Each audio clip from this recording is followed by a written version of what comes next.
Tay? Nay? Carnation?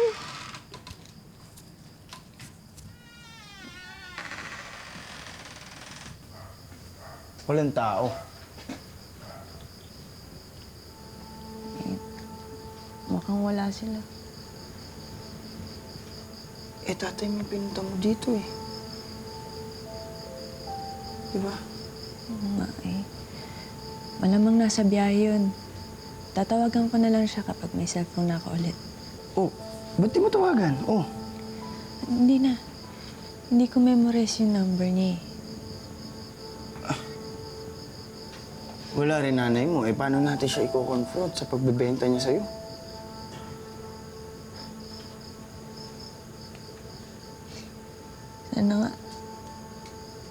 Sana nga nagkamali lang si nanay.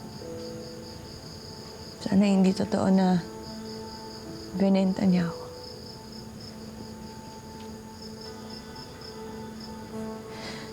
Bakit ganun, Ralph?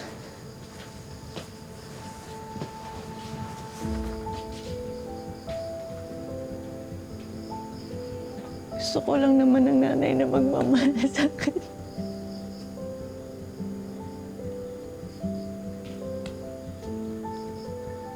Bakit ba kasi ang hirap-hirap makamit nun eh? Imposible ba yun? Masyado bang mataas yung pangarap ko? Bakit ba ako napunta sa nanay na sinasaktan ako, kinukulong ako, pinamimigay ako sa ibang tao?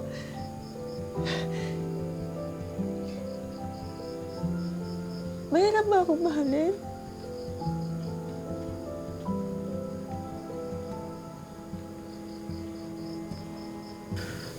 Hindi ako. Huwag mong isipin yan. Eh bakit nga?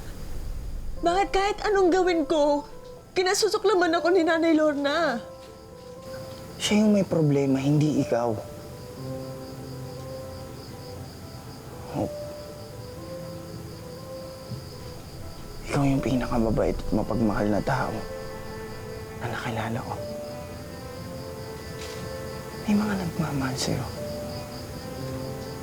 Tatay mo, si Trixie.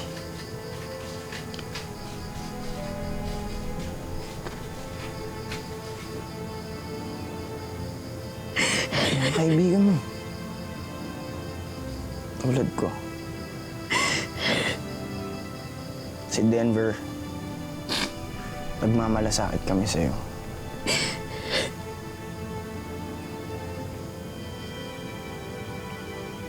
Gusto kong sabihin sa'yo. Hope. Hindi na mahirap mahal.